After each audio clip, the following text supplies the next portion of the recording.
¿Te has preguntado alguna vez por qué ciertas oraciones parecen desatar una guerra espiritual más intensa que otras? La Biblia nos da una pista poderosa en Santiago 5:16. La oración del justo es poderosa y eficaz. Este versículo revela una verdad que el enemigo conoce demasiado bien. Hay oraciones que cuando salen de los labios de un creyente estremecen los cielos y paralizan las obras del infierno. Hoy exploraremos 3 oraciones específicas que Satanás no quiere que hagas porque abren puertas celestiales, rompen cadenas ocultas y activan propósitos divinos que muchos cristianos aún desconocen. ¿Estás listo para entender lo que Dios tiene reservado para ti cuando oras con verdadera autoridad? ¿Alguna vez te has preguntado por qué hay áreas en tu vida espiritual que parecen estancadas? Por más que oras, ayunas o te esfuerzas, hay momentos en los que el alma clama por liberación, pero no encuentra descanso. Como si algo invisible, pero implacable, mantuviera retenido el avance espiritual, emocional o incluso físico. Y aunque muchos buscan soluciones en consejos, fórmulas o métodos, hay una verdad bíblica que el enemigo hará todo lo posible por ocultar. Nada se activa en el reino de Dios hasta que hay una entrega total. Romanos 12. Uno lo declara con contundencia.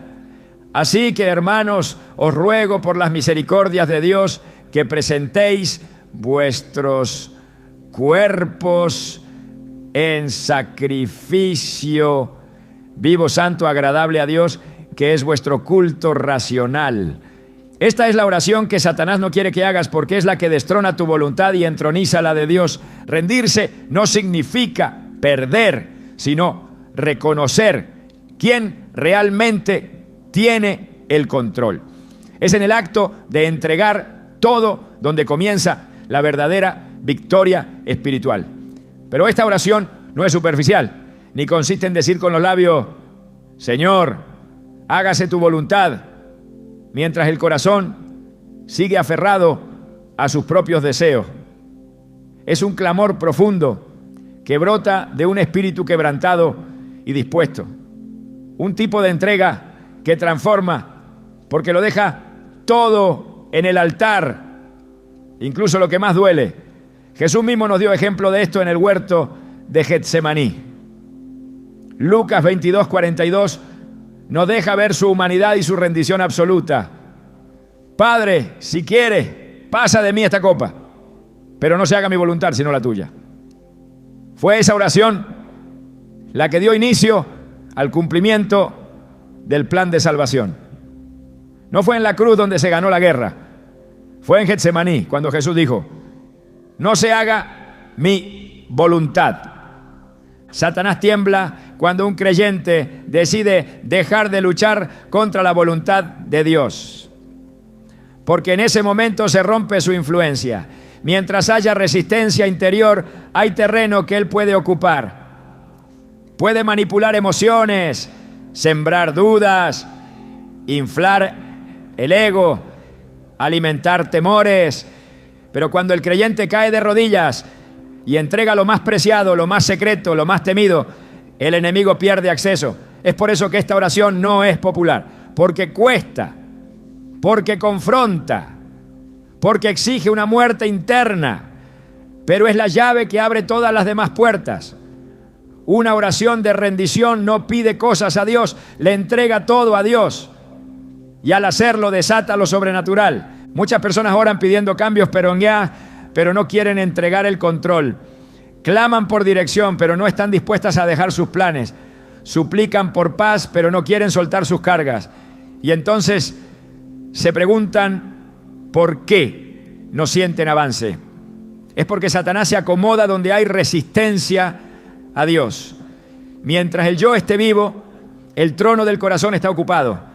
Pero cuando se ora con sinceridad: Señor, haz lo que tú quieras, aunque no lo entienda, aunque me duela, aunque me desarme, esa oración hace retroceder al infierno, porque esa es la oración que vacía al hombre y lo llena de Dios. Abraham vivió ese tipo de entrega. Dios le prometió un hijo y cuando finalmente nació Isaac, el hijo de la promesa, Dios se lo pidió de vuelta. Génesis 22 nos narra ese momento estremecedor. Toma ahora a tu hijo, tu único, Isaac, a quien amas, y vete a tierra de Moría y ofrécelo allí en holocausto sobre uno de los montes que yo te diré. ¿Cómo se entiende esto? ¿Cómo se acepta que Dios te pida aquello que Él mismo te entregó? Solo alguien que ha hecho la oración de rendición total puede responder. Abraham no cuestionó, no protestó, no se resistió. Salió temprano, con la leña, con el cuchillo y con el hijo que tanto amaba, porque ya había rendido su corazón mucho antes de subir a aquel monte. Y justo en el momento de la entrega, Dios lo detuvo. ¿Por qué? Porque no quería el sacrificio, quería ver la obediencia. Esa historia nos muestra que muchas veces Dios no quitará nada. Solo quiere asegurarse de que nada ocupe su lugar. La oración de rendición va más allá de palabras. Es una posición del alma, es un estilo de vida, es dejar de pelear con Dios por lo que uno quiere y empezar a desear lo que Él quiere. Satanás teme esta oración porque sabe que una vez que un creyente entrega todo, se vuelve incontrolable para el infierno. Pierde el miedo, pierde la ansiedad, pierde el apego a lo material y comienza a caminar con una paz inexplicable, con una determinación firme y con una confianza que no depende de la circunstancia.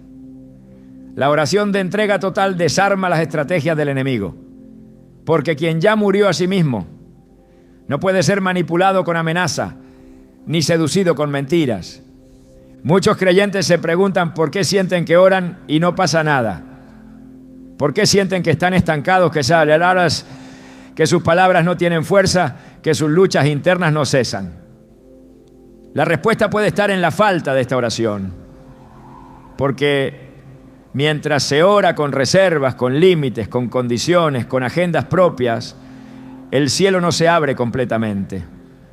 Pero cuando se ora con todo el corazón, diciendo, Señor, te entrego mi vida, mis decisiones, mis sueños, mis miedos, mi familia, mi futuro, entonces los cielos responden. Porque esa es una oración que nace del Espíritu y el Espíritu de Dios se mueve donde encuentra espacio. Job fue otro hombre que vivió esta entrega. Lo perdió todo literalmente, hijos, riqueza, salud, amigos. Y aún así su oración no fue de reclamo, sino de rendición.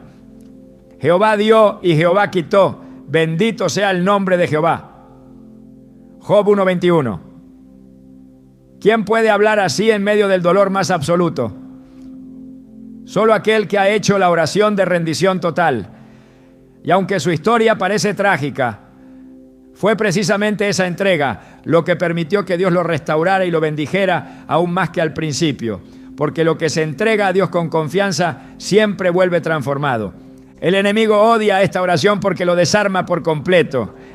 Ya no puede jugar con tus emociones porque tu gozo no depende de lo externo. Ya no puede chantajearte con pérdidas porque todo lo has entregado a Dios.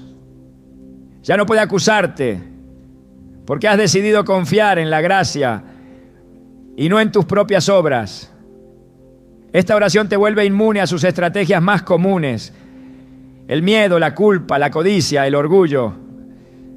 Y por eso es una de las oraciones más poderosas que existen, porque lo cambia todo desde adentro. Jesús enseñó este principio una y otra vez.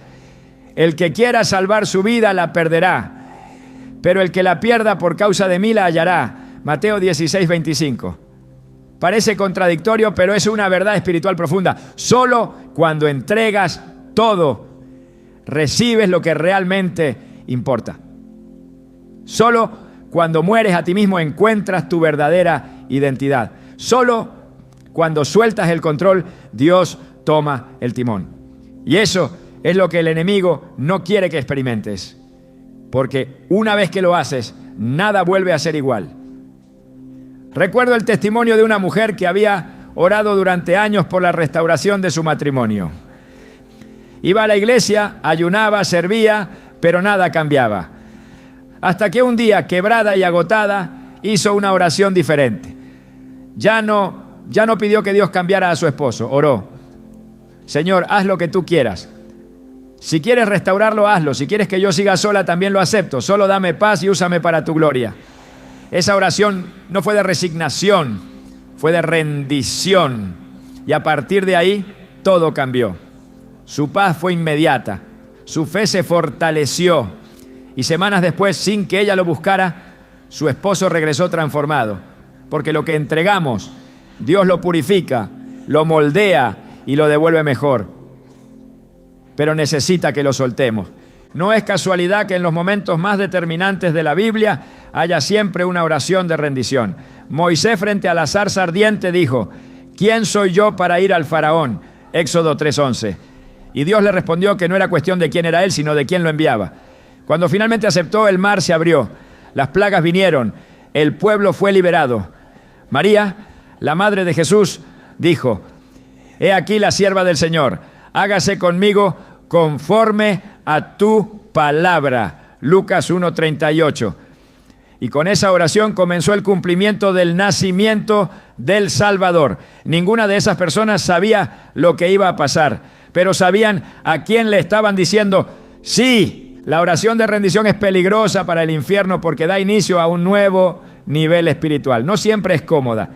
A veces implicará perder cosas, personas, posiciones, hábitos. Pero todo lo que se pierde en la carne se gana en el espíritu. Y cuando Dios toma el control de una vida rendida, lo imposible se vuelve posible. Las cadenas caen, las puertas se abren, los dones se activan, la visión se aclara y el enemigo es expulsado porque ya no tiene dónde esconderse. Cuando haces esta oración, debes estar preparado para que Dios actúe, porque Él toma en serio las entregas genuinas. Y lo primero que hará será empezar a moldearte. Tal vez remueva algunas cosas, revele otras, exponga áreas que necesitan sanidad. Pero no lo hace para destruirte, sino para prepararte, para llevarte al diseño original que tenía para ti desde el principio. Jeremías 18 nos habla del alfarero que rompe la vasija para hacer otra mejor. Eso hace Dios con quien se entrega. Lo toma, lo forma, lo llena, lo envía. Satanás ha trabajado por siglos para que esta oración se pierda. Prefiere oraciones vacías, repetitivas, mecánicas. Le asustan las que nacen del corazón. Y más aún las que implican morir a uno mismo. Pero si hoy decides hacer esta oración, el infierno va a temblar. Porque estarás cruzando una línea espiritual que pocos se atreven a cruzar. Estarás diciendo: no se haga mi voluntad, sino la tuya. Y esa es la declaración más peligrosa contra el reino de las tinieblas. Cuando oramos así, nos convertimos en vasijas útiles, en instrumentos listos para ser usados. Y Dios no desperdicia a nadie que se entrega por completo. Tal vez no veas resultados inmediatos, tal vez el proceso sea doloroso, pero el fruto será eterno, porque toda entrega genuina produce cosecha. Y cuando Dios ve un corazón rendido, Él se acerca, lo abraza y lo transforma. Así comienza el verdadero viaje espiritual. No con gritos, no con emociones, no con exigencias, sino con una simple pero poderosa oración. Señor, aquí estoy, haz tu voluntad en mí. Hay una oración que pocos se atreven a hacer porque remueve los cimientos del alma. Es la oración que no pide, sino que implora ver la verdad tal como Dios la ve. No busca consuelo inmediato ni bendición aparente, sino revelación profunda. Y no una revelación superficial, sino una que expone lo que ha estado escondido por años, lo que ha sido cuidadosamente disimulado bajo hábitos, excusas o justificaciones espirituales. Es esa súplica directa al cielo que clama: muéstrame lo que el enemigo ha logrado esconder en mi vida.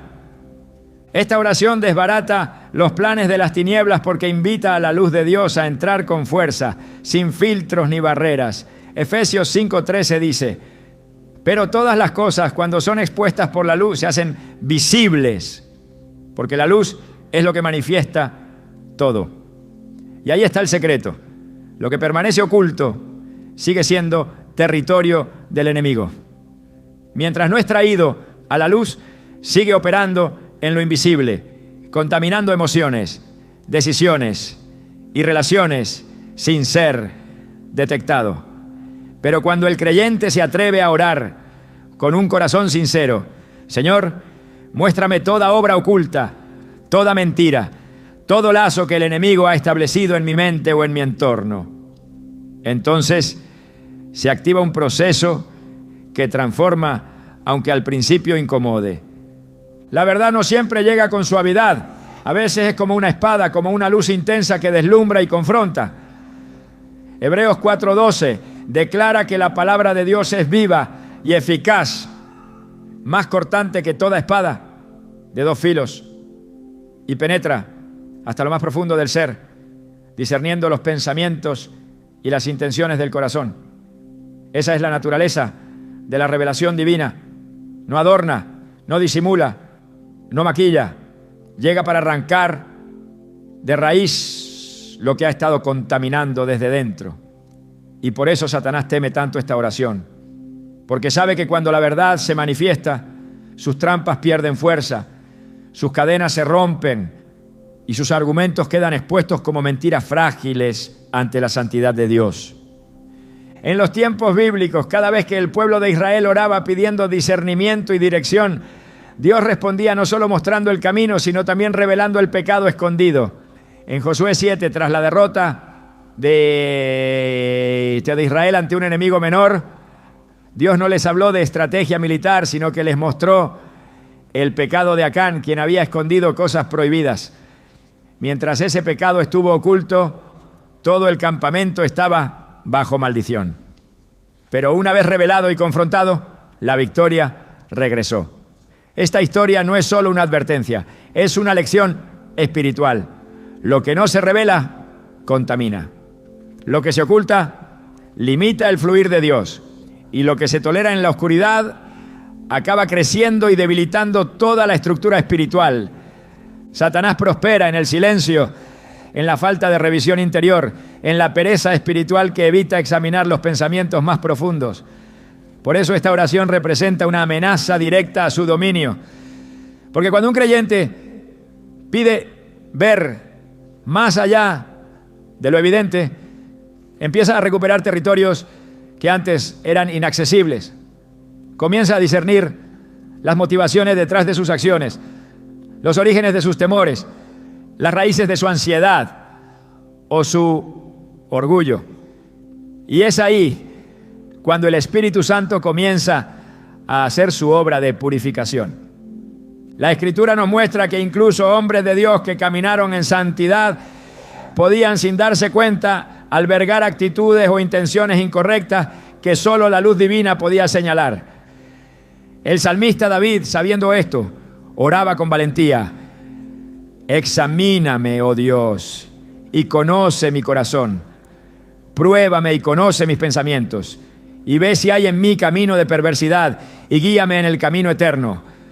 Salmo 139, 23 a 24.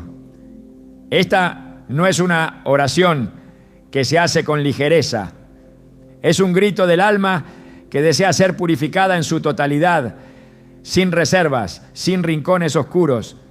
Es una rendición absoluta al juicio de Dios, no para condenación, sino para corrección. Cuando Dios responde a esta oración, comienza revelando primero lo interno, lo invisible. No siempre con visiones o palabras audibles, sino con convicciones profundas que emergen del Espíritu. Una incomodidad santa, un peso interno que señala con claridad lo que debe ser ajustado. Y si el creyente responde con humildad, entonces comienza el proceso de limpieza. Jesús enseñó que el Espíritu Santo convencería al mundo de pecado, de justicia y de juicio, no como un fiscal implacable, sino como un padre que desea restaurar lo que está roto, sanar lo que está herido y edificar sobre fundamentos firmes. La oración que revela lo oculto no solo muestra el pecado, también expone las estrategias espirituales del enemigo. Hay ataduras que no son visibles, pero gobiernan patrones de conducta, ciclos repetitivos, decisiones impulsivas. Y estas estructuras no se rompen con palabras bonitas ni con disciplina humana, sino con revelación espiritual. Segunda de Corintios 10:4 lo afirma con claridad. Las armas de nuestra milicia no son carnales, sino poderosas en Dios para la destrucción de fortalezas. Y esas fortalezas, antes de ser destruidas, deben ser identificadas, porque no se puede derribar lo que no se ha visto, no se puede vencer lo que no se ha discernido. Dios desea revelar lo oculto, no para avergonzar, sino para liberar, no para exponer, sino para sanar. Porque mientras haya áreas encubiertas, el enemigo tiene permiso legal para operar. Pero cuando todo se pone bajo la luz de Cristo, se cierra la puerta a las tinieblas. Esa es la función de la oración de revelación. Cancelar el terreno enemigo mediante la exposición total a la verdad de Dios. En el Nuevo Testamento encontramos que cada milagro de liberación, cada acto de restauración fue precedido por un momento de revelación. Jesús no solo sanaba el cuerpo, primero revelaba la causa.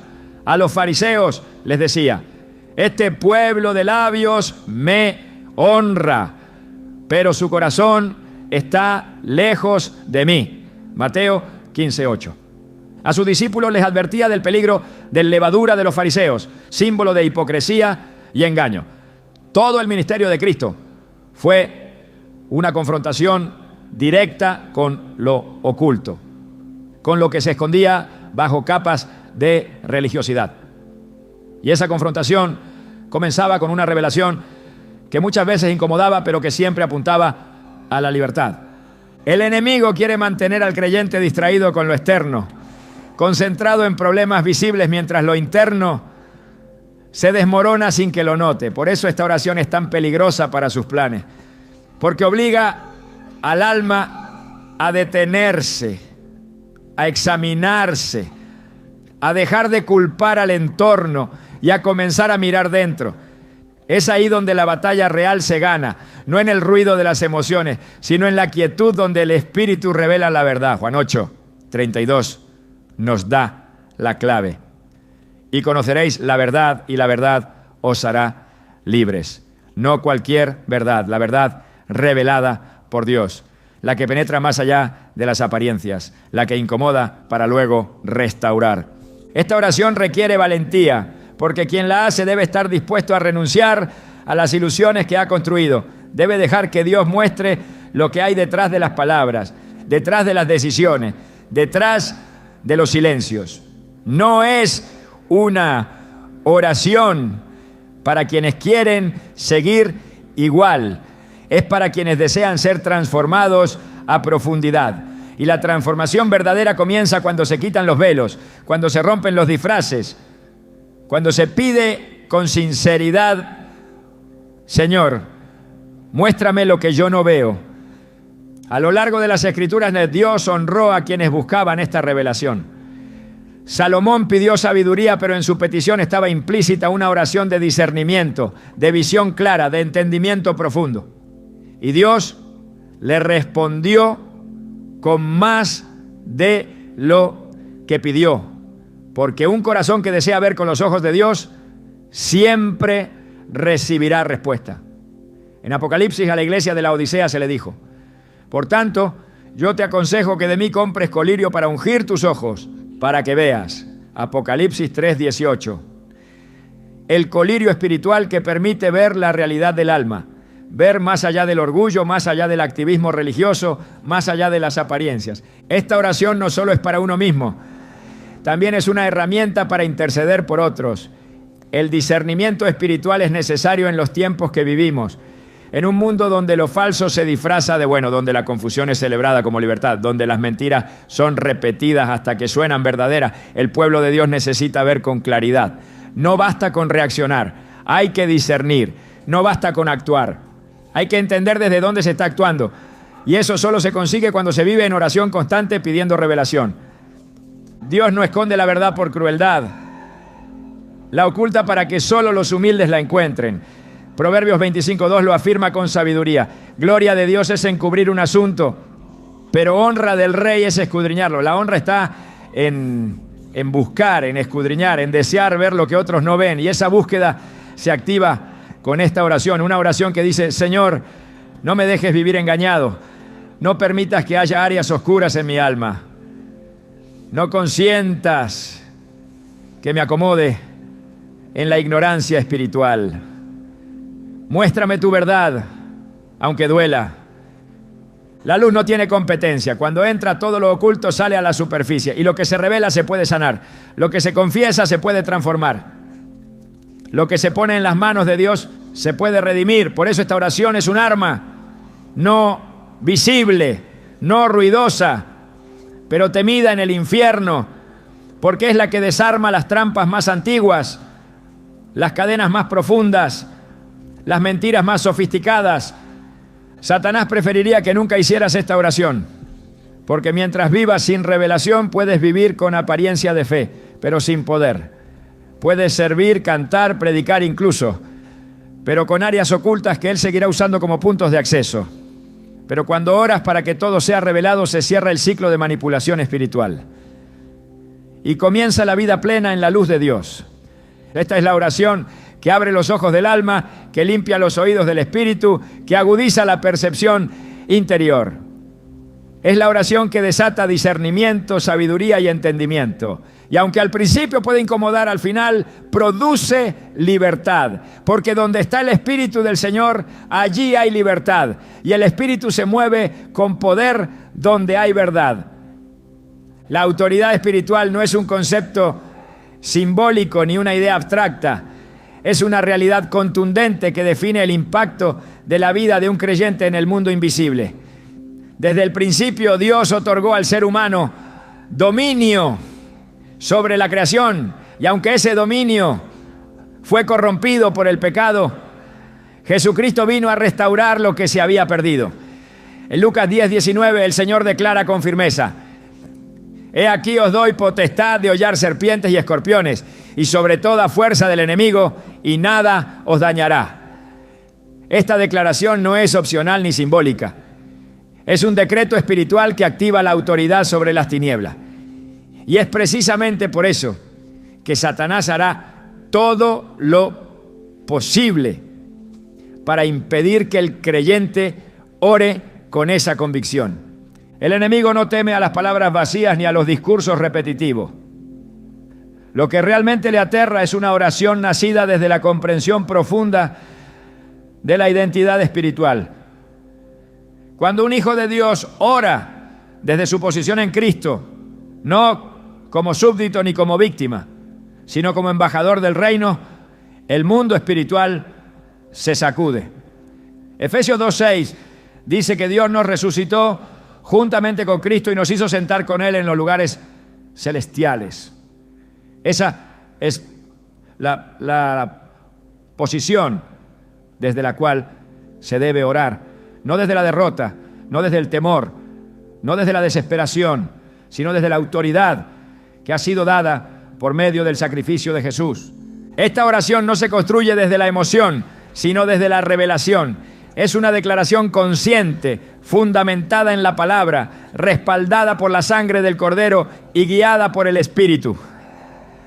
No se trata de imponer la propia voluntad, sino de ejecutar la voluntad de Dios en la tierra tal como se hace en el cielo. Jesús enseñó a orar diciendo: venga tu reino, hágase tu voluntad como en el cielo, así también en la tierra. Mateo 6:10. Esta no es una frase poética, es una proclamación estratégica. Donde el reino se establece, el enemigo retrocede.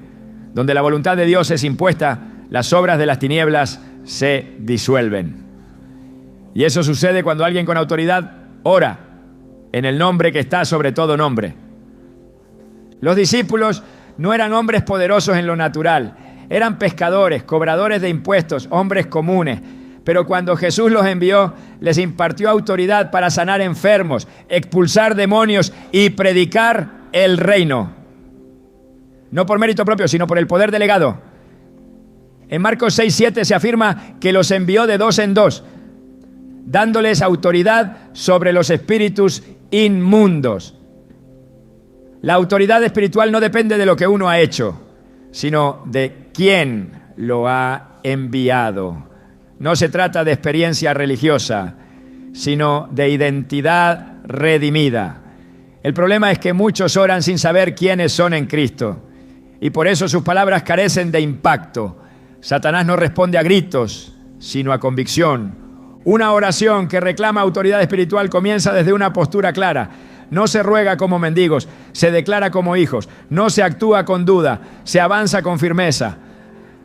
En Hechos 3, Pedro y Juan se encontraron con un hombre cojo a la puerta del templo. No tenían oro ni plata, pero tenían algo superior. Pedro le dijo: no tengo plata ni oro, pero lo que tengo te doy. En el nombre de Jesucristo de Nazaret, levántate y anda. Ese hombre no fue sanado por una fórmula mágica, sino por una declaración cargada de autoridad. El nombre de Jesús no es una expresión mística, es una investidura espiritual. Quien ora desde esa realidad mueve lo invisible.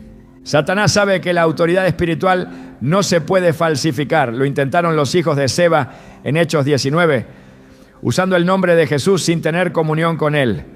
El espíritu maligno les respondió: a Jesús conozco y sé quién es Pablo, pero vosotros, ¿quiénes sois? Y los atacó con violencia. Este pasaje demuestra que la autoridad no es un acto externo, sino una condición interna. No basta con usar el nombre de Cristo como si fuera una palabra mágica.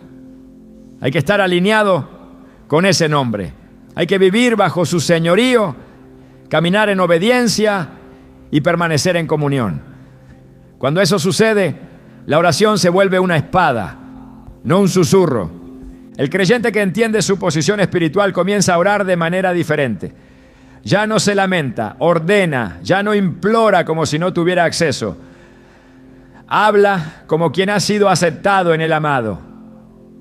Hebreos 4:16 dice: acerquémonos, pues, confiadamente al trono de la gracia, para alcanzar misericordia y hallar gracia para el oportuno socorro. Esa confianza no es arrogancia, es el fruto de la redención.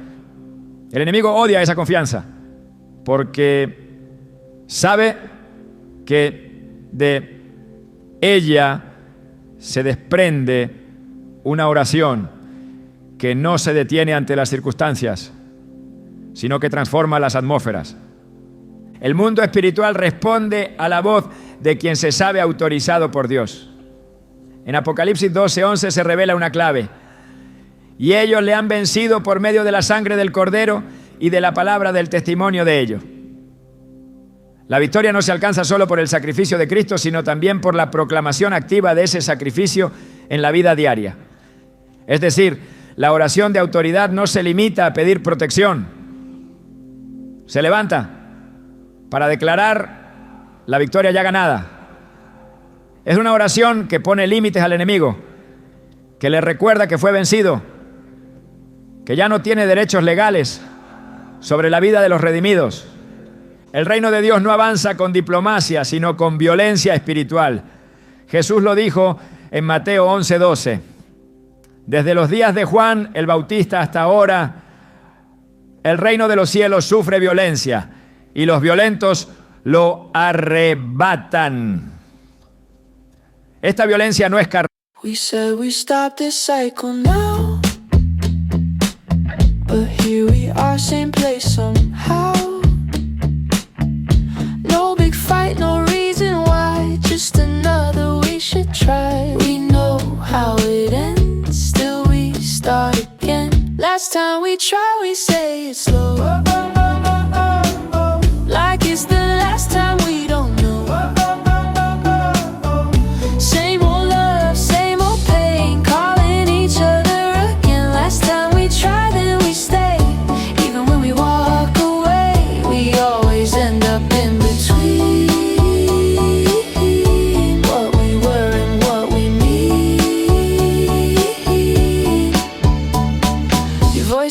carnal, es espiritual. Es la pasión por establecer el orden de Dios en medio del caos. Es el fuego interno que no permite pasividad cuando se ve al enemigo oprimiendo, destruyendo o mintiendo. Esa violencia santa se expresa en oración.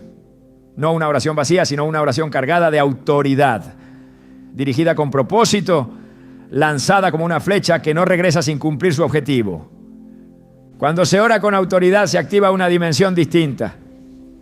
Se rompen maldiciones generacionales. Se deshacen pactos ocultos. Se cierran puertas abiertas por ignorancia o por pecado. Se desarraigan pensamientos impuestos por la cultura del mundo.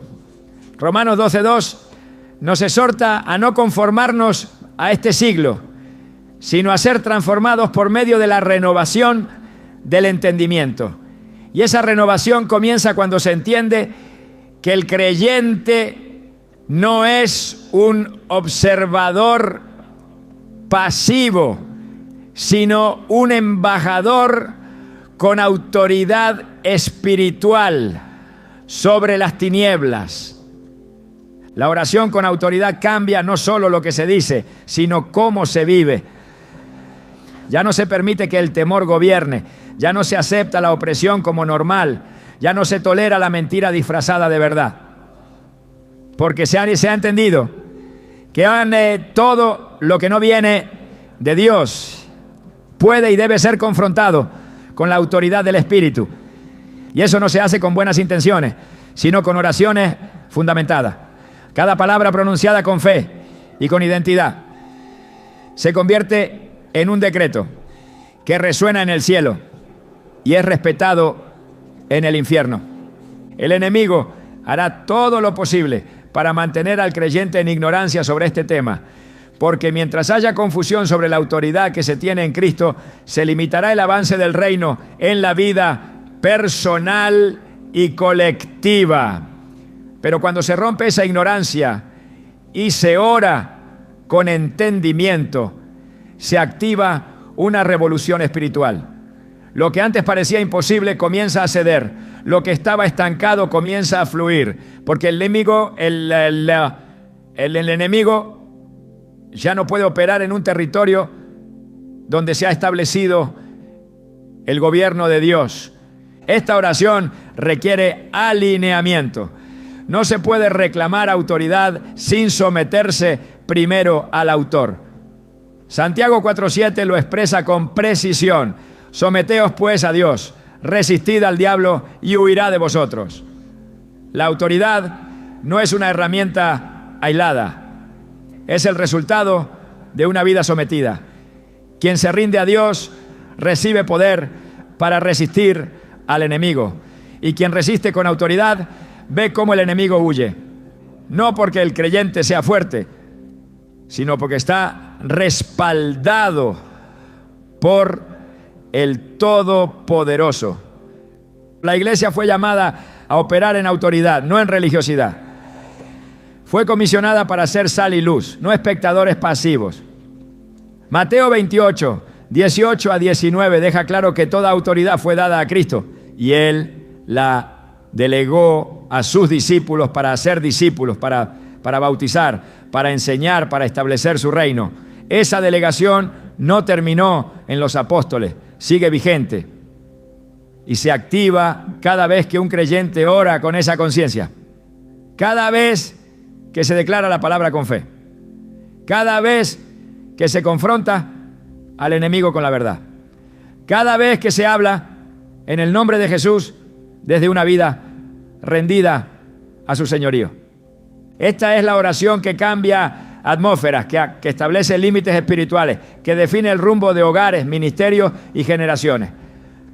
Es la oración que el enemigo no quiere escuchar, porque sabe que detrás de ella hay fuego, hay verdad, hay respaldo celestial. Y cuando el cielo respalda, nada puede detener el avance del reino. No hay cadenas que no se ven, pero que pesan más que las visibles. Ataduras que no están en las manos ni en los pies, sino en lo más íntimo del alma. Ataduras que se forman con el paso del tiempo, que se tejen con pensamientos, heridas, silencios y emociones no resueltas. Y aunque muchos creyentes claman por libertad, no todos están dispuestos a hacer la oración que abre verdaderamente la puerta de esa cárcel.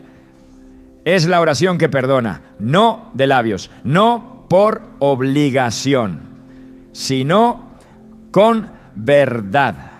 La oración que renuncia al derecho de cobrar una deuda emocional para abrazar el llamado a ser libre. No hay arma más poderosa contra las cadenas generacionales que el perdón profundo, consciente y radical. Satanás sabe que mientras exista falta de perdón, él tiene un punto de acceso legal. Puede operar en la culpa, en la amargura, en el resentimiento escondido tras años de justificación. Puede disfrazar su obra bajo aparente estabilidad emocional, pero tarde o temprano se manifestará en la forma de ciclos que se repiten, relaciones que se rompen, heridas que no sanan, decisiones impulsadas por dolor no tratado. Por eso esta oración es una amenaza para su estrategia.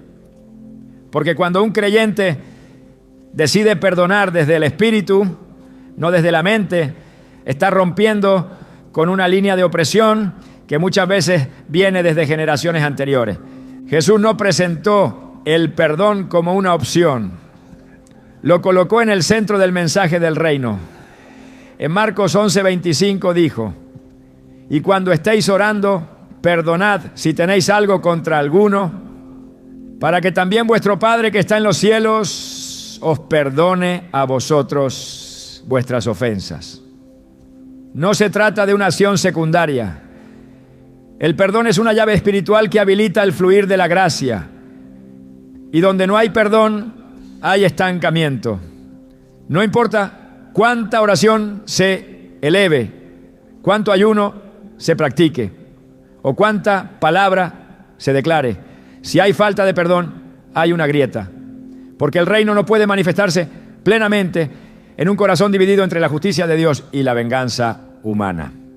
Uno de los momentos más determinantes en la cruz fue cuando Jesús, en medio del sufrimiento, pronunció: Padre, perdónalos porque no saben lo que hacen. Lucas 23:34. Esa oración no fue una formalidad, fue un acto de guerra espiritual. Porque mientras el enemigo pensaba que el odio había triunfado, Jesús liberó un torrente de misericordia. No justificó la injusticia, no negó el dolor, pero decidió romper el ciclo. Y lo hizo desde la cima del sacrificio. El perdón verdadero no niega el daño, pero elige no perpetuarlo. Rompe el derecho a vengarse y abraza el derecho a ser libre. Hay palabras que sanan, pero hay oraciones que liberan. Y la oración de perdón profundo es una de ellas. No se trata solo de decir yo perdono. Se trata de clamar a Dios para que Él mismo te permita soltar lo que ha estado aferrado al alma como una raíz venenosa. Hebreos 12:15 advierte: mirad bien, no sea que alguno deje de alcanzar la gracia de Dios, que brotando alguna raíz de amargura os estorbe, y por ella muchos sean contaminados.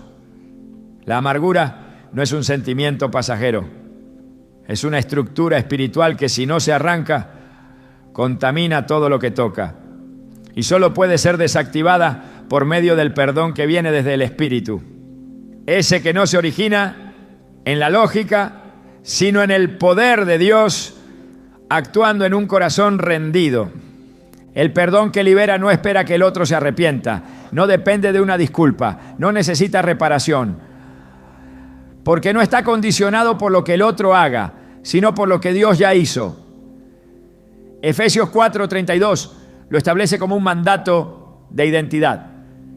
Sed benignos unos con otros, misericordiosos, perdonándoos unos a otros, como Dios también os perdonó a vosotros en Cristo. Si fuiste perdonado, perdonás.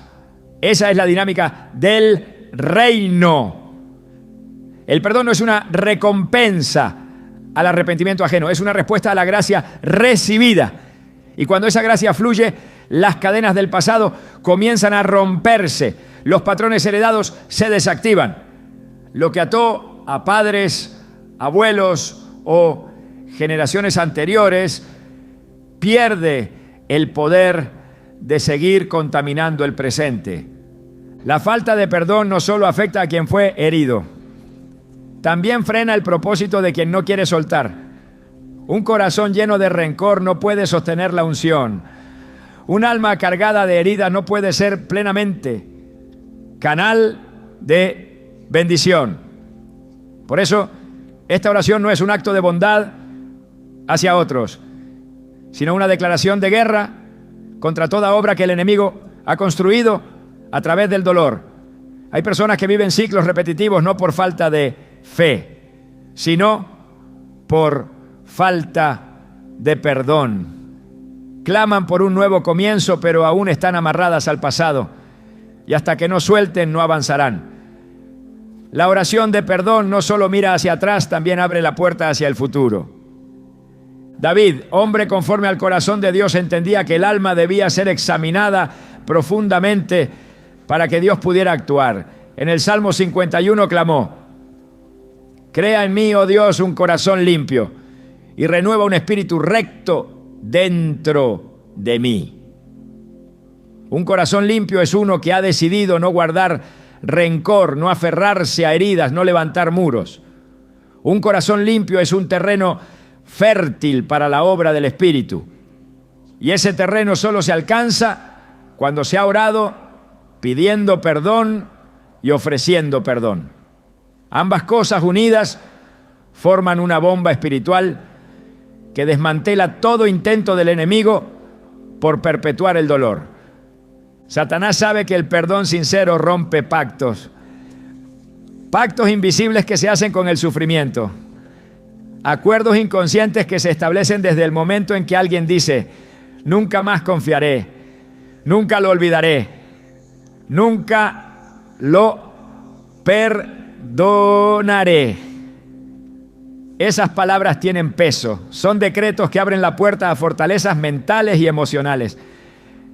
Pero cuando se ora desde la rendición diciendo: Señor, quiero perdonar aunque no sepa cómo, quiero soltar aunque aún duela, quiero ser libre aunque mi carne quiera justicia, entonces el cielo responde con poder. No es una oración natural, es una oración espiritual, no es un acto emocional, es una decisión espiritual sostenida por la gracia. Jesús enseñó que debíamos perdonar no 7 veces, sino 70 veces 7. No para ser explotados, sino para no ser atrapados. Porque cada vez que se perdona se corta una cuerda que el enemigo ha intentado usar para atar. Y cada vez que se retiene el perdón, se le da permiso para apretar esa cuerda un poco más. El perdón es un arma, una que desactiva bombas invisibles, una que sana heridas que la medicina no alcanza, una que reconstruye puentes que el odio había destruido, una que restaura lo que parecía irrecuperable. Esta oración no se limita al pasado, también impacta el presente, porque muchas veces el perdón que falta no es hacia otros, sino hacia uno mismo. Hay quienes caminan bajo la carga de decisiones erradas, de errores cometidos, de caminos torcidos. Y aunque Dios ya ha perdonado, ellos aún se mantienen en juicio. Pero no hay libertad donde hay condenación. Romanos 8:1 declara: ahora pues, ninguna condenación hay para los que están en Cristo Jesús. Ninguna. No porque no hubo culpa, sino porque hubo redención. Y esa redención debe ser aceptada en oración. Debe ser proclamada, abrazada, creída. Porque si Cristo ya te perdonó, ¿quién eres tú para seguir cargando con una culpa que ya fue llevada a la cruz? El enemigo quiere mantener al creyente atrapado en esa falsa humildad que se disfraza de culpa perpetua. Pero el reino opera con libertad.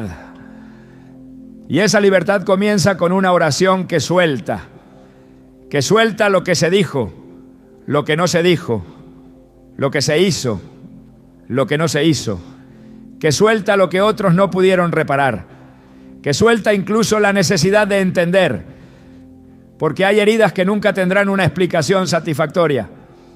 pero sí pueden ser sanadas. Y esa sanidad llega cuando el corazón decide dejar de cargar lo que solo Dios puede transformar. El perdón no es debilidad, es madurez espiritual.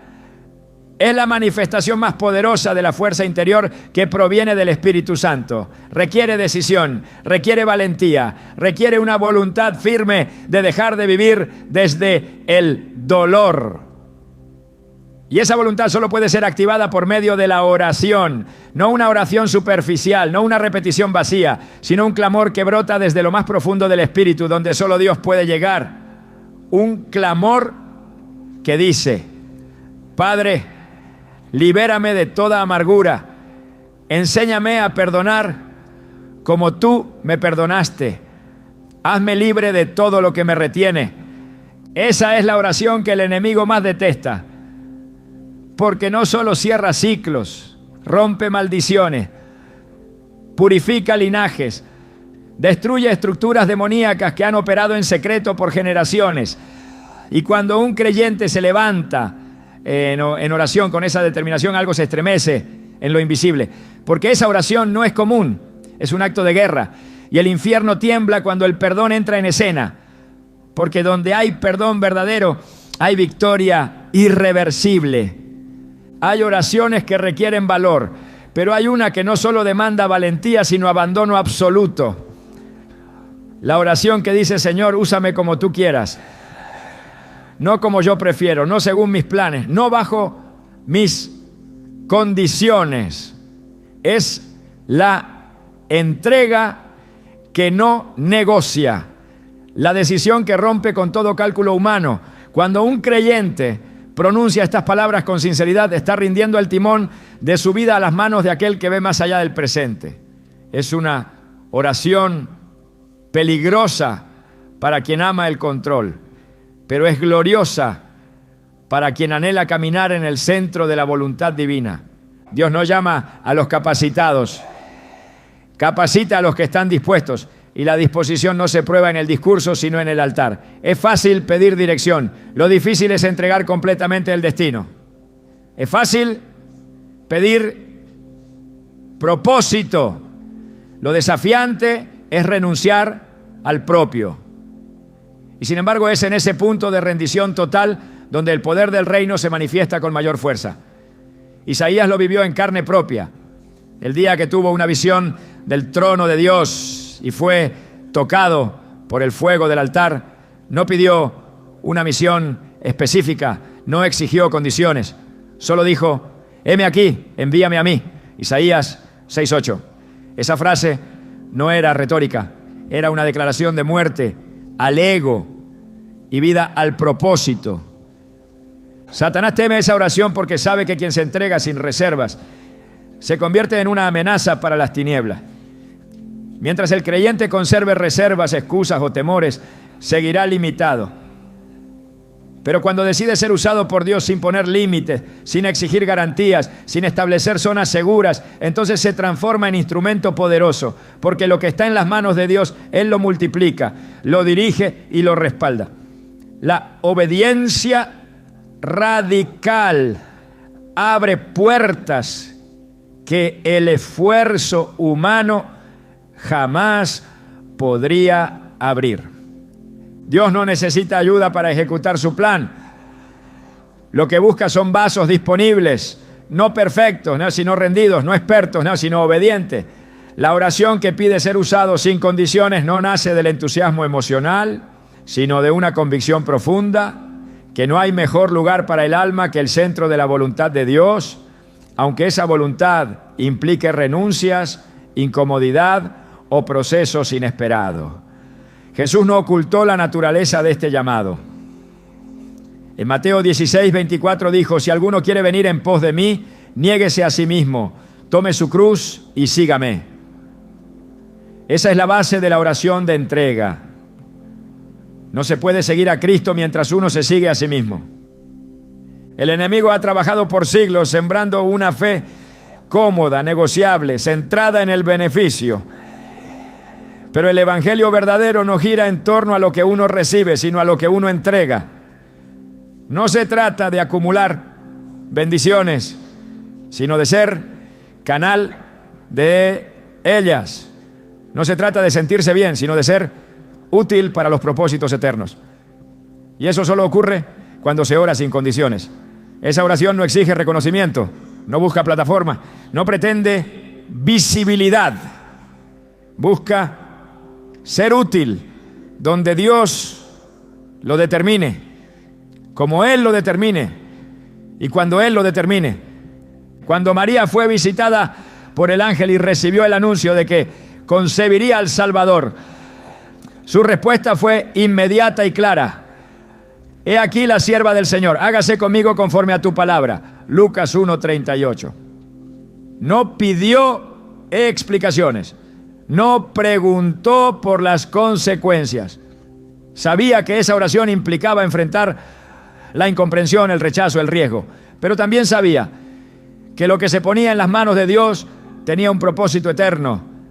Esa disposición es la esencia de la oración que el enemigo odia, porque sabe que una vida entregada totalmente deja de ser manipulable. Ya no responde al miedo, ni al ego, ni al aplauso. Responde solo a la voz del Espíritu. Cuando alguien ora para ser usado sin condiciones, activa una dimensión nueva de obediencia. Comienza a caminar por fe, no por lógica. Se abre a ser conducido a escenarios inesperados, a ser instrumento de misericordia en lugares difíciles, a hablar palabras que incomodan pero que sanan. El creyente deja de diseñar su propio mapa y permite que Dios lo guíe con su mano.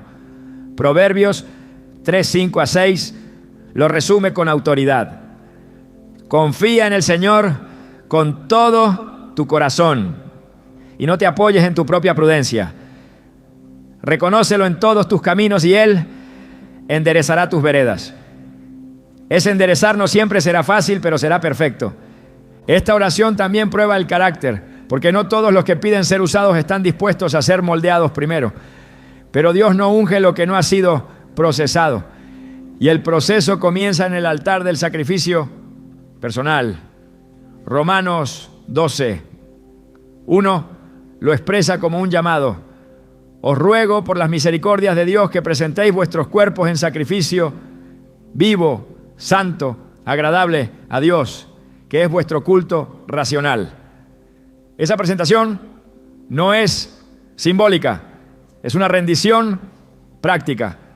Es la oración que dice: haz lo que quieras con mi vida, aunque no lo entienda, aunque duela, aunque tenga que dejar atrás lo que creí que era mi camino. Esa entrega desata un respaldo especial, porque Dios honra al que se rinde, exalta al que se humilla, usa con poder al que ha sido quebrantado y transforma en canal de gloria a quien ya no busca su propia. La oración sin condiciones es una declaración que cambia el rumbo del alma. Y aunque a veces implica andar por caminos estrechos, siempre termina en el cumplimiento del propósito eterno. Porque el que se rinde al Creador no pierde, gana. Y el que se vacía para ser lleno de Dios jamás caminará en derrota. Hay oraciones que no se escuchan con los oídos humanos, pero retumban con fuerza en el mundo espiritual. No tienen volumen, pero tienen peso. No llevan palabras largas, pero están impregnadas de una presencia que trasciende el lenguaje. Esas oraciones nacen en lo más profundo del alma, cuando no hay nada más que decir, cuando el corazón se derrama sin reservas, sin máscaras, sin argumentos. Son los suspiros que suben como incienso puro, el quebranto silencioso que no necesita explicación porque es entendido directamente en el cielo. El infierno teme esas oraciones no por lo que dicen, sino por lo que significan. Una entrega total sin espectáculo, una rendición sin condiciones, una intimidad con Dios que ninguna estrategia de las tinieblas puede imitar. En un mundo que valora lo visible, lo público y lo espectacular, estas oraciones pasan desapercibidas. No se hacen en plataformas, no buscan aplauso, no nacen de la necesidad de ser vistos. Surgen cuando el alma se postra, cuando el espíritu se dobla, cuando el orgullo cae por completo, Son oraciones que no buscan mover a los hombres, sino tocar el corazón de Dios. David lo comprendió cuando escribió: los sacrificios de Dios son el espíritu quebrantado. Al corazón contrito y humillado no despreciarás tú, oh Dios. Salmo 51:17. No se trata de una emoción superficial, sino de una postura espiritual que abre el cielo. Cuando el alma se quiebra delante de Dios, se desarma todo argumento que el enemigo ha querido levantar. Estas oraciones nacen muchas veces en medio del silencio. No hay gritos, no hay discursos, solo una presencia que pesa, una convicción que arde, un espíritu que gime con gemidos indecibles. Romanos 8:26 lo afirma con precisión. El Espíritu mismo intercede por nosotros con gemidos que no pueden expresarse con palabras. Esa intercesión no es una actividad consciente, es una conexión divina. Es Dios mismo obrando en lo más profundo del ser, guiando una oración que no es fabricada por la mente, sino provocada por la gloria. Es ahí donde ocurre la verdadera transformación, cuando el alma es llevada al punto donde ya no pide, solo se rinde, ya no argumenta, solo se entrega, ya no planifica, solo obedece.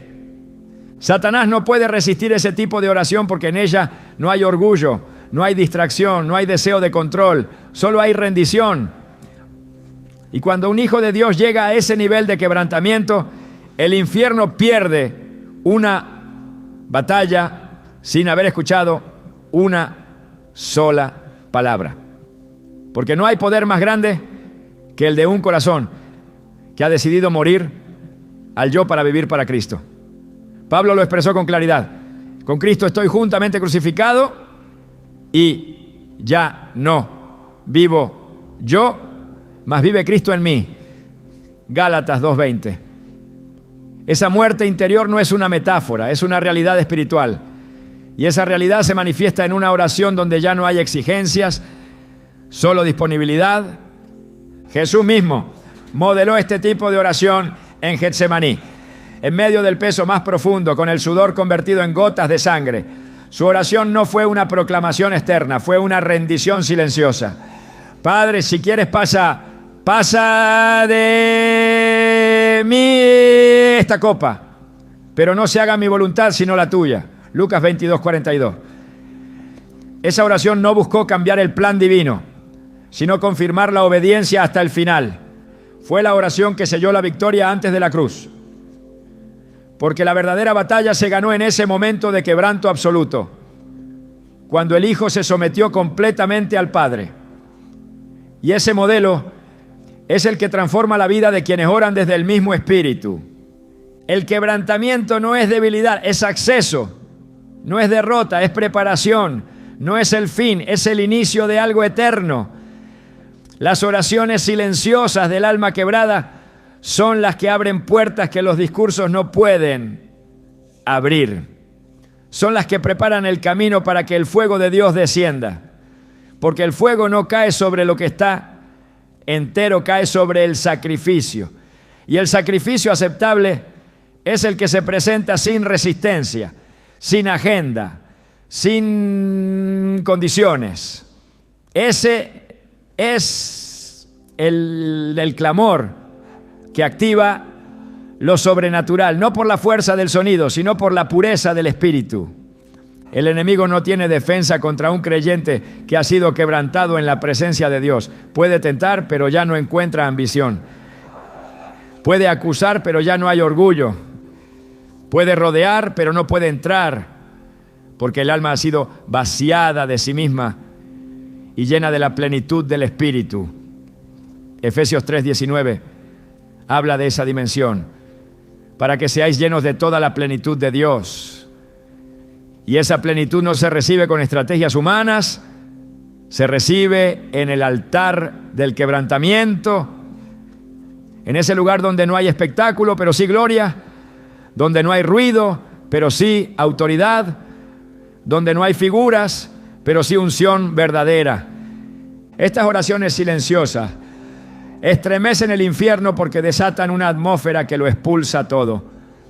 El enemigo no puede operar en un ambiente donde la carne ha sido crucificada. Donde hay muerte al yo, hay vida del cielo. Donde hay entrega absoluta, hay manifestación divina. Y esa manifestación no siempre es visible al instante, pero su fruto es eterno. El quebrantamiento no busca resultados inmediatos, busca agradar a Dios. Y ese agrado es lo que produce victoria real. No solo victoria externa, sino victoria interna. La que transforma el carácter, la que purifica la intención, la que renueva la visión, la que hace al creyente apto para sostener lo que Dios quiere entregar. Un corazón quebrantado no necesita títulos, posiciones ni aprobación. Ha sido formado en el secreto, sellado en la intimidad, afinado por la mano del alfarero. Y cuando ora, su voz no se oye fuerte, pero su impacto es profundo. El quebranto produce una comunión con Dios que no se consigue con estudio, ni con práctica, ni con método. Se alcanza solo cuando uno se rinde completamente. Y esa rendición produce una fragancia que sube como olor grato ante el trono del Altísimo. Como en los días del templo, cuando el incienso era quemado en lo secreto, así sube la oración de quien ha sido reducido a nada para que Dios sea todo. No hay nada más poderoso que un alma que ha sido llevada al punto donde ya no lucha contra Dios. Esa alma puede caminar entre la oscuridad sin ser tocada, porque está llena de luz. Puede atravesar el valle sin perder su fe, porque ha sido anclada en lo eterno. Puede ser usada por Dios sin estorbo, porque ha dejado de buscar su propia gloria. Esa es la oración que estremece al infierno, la que no se oye, pero transforma, la que no se repite, pero permanece, la que no se impone, pero vence, la que no necesita palabras, porque el Espíritu habla por sí solo. Hay algo que el enemigo no puede anticipar: un creyente que decide orar conforme al corazón de Dios y no conforme a las circunstancias. Porque mientras el infierno organiza sus ataques con base en debilidades visibles, el cielo responde a quienes se mueven en lo invisible. Y es en la oración donde esa dimensión se activa. No en las palabras que se dicen con prisa, sino en las que se levantan con propósito. En las que nacen de un corazón que ha sido alineado a la voluntad eterna. Cada una de estas oraciones tiene un efecto más profundo del que muchas veces imaginamos. No solo cambian lo que sucede fuera, transforman lo que ocurre dentro. Y ese cambio es la amenaza más grande para el reino de las tinieblas. Porque un creyente que sabe orar según el diseño divino ya no necesita que las circunstancias sean favorables para avanzar. Ya no depende de señales externas para obedecer. Ya no espera confirmaciones humanas para actuar en fe. Comienza a moverse con la certeza de que el cielo escucha, responde, abre y guía. Satanás no teme tanto a los que oran mucho, sino a los que oran bien, a los que oran con entendimiento, con profundidad, con identidad, a los que oran sabiendo que lo que hacen en lo secreto está derribando fortalezas en lo espiritual. Este es el tiempo de orar como Dios espera, no como el enemigo permite. De dejar atrás los rezos repetidos sin dirección y entrar en el tipo de oración que estremece lo invisible. Porque cuando oras con poder, no solo resistes al enemigo, lo obligas a retroceder.